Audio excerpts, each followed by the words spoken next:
This is Dave Mosher, Projects Editor for Popular Science, and this is my Pop Sci rant. So I grew up in my dad's automotive repair center, and I'm a millennial, and mechanics there showed me how to fix windshields and leaky head gaskets and all that stuff. I should dream about cars, love cars, want cars, but I don't because auto manufacturers, you don't make cars that I would buy, not a single one. The last car I owned was a 1991 Isuzu Rodeo, and that was God knows how long ago. So, and it's not just me, it's a good chunk of my generation too. Between 2007 and 2011, in fact, 30% fewer registrations were made by millennials. And on top of that, 1 out of 2 of us would prefer to live in a walkable neighborhood. So it's not just me. So I've got a few pieces of advice for you. One is lose the driver's seat, or at least make it optional. We want cars that drive themselves. I'd rather be in the back with some toddlers watching Finding Nemo for the 100th time than be behind the wheel and risk my life. In fact, 34,000 people died last year behind the wheel, and part of that is probably because we're so distracted. 39% of teens in 2012 responded that they still text while driving even though they know it's really dangerous. So get rid of the driver. We don't need to drive, robots are better at it.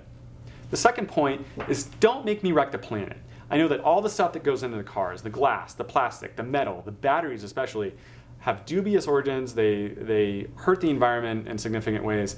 We've got to be better about sourcing that material, recycling it, and finding really morally responsible ways to get at it. So do your best. At the bare minimum, follow Tesla's lead and start a closed-loop battery recycling program so that we can feel good about driving our cars. Now the third point ties into those self-driving electric vehicles, and that is a grid. We need a grid that can support really fast charging stations, so it's just as safe and as easy as pumping gas. The fourth point also has to do with the grid, and that is making it fed with clean, renewable energy. No more fossil fuels, fusty nuclear technologies, none of that stuff.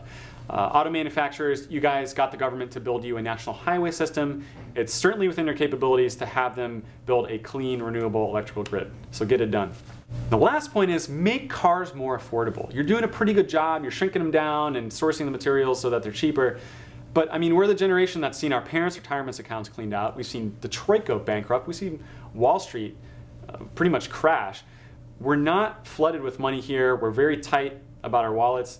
So you've got to make cars cheaper. We don't care if they're glitzy and glammy and have all kinds of fancy electronics in them. Just make them affordable. So that's really it, auto manufacturers. That's all you've got to do to sell me a car and the rest of my generation. We've got some work to do. We're going to be with you a while, so I'll leave you to it.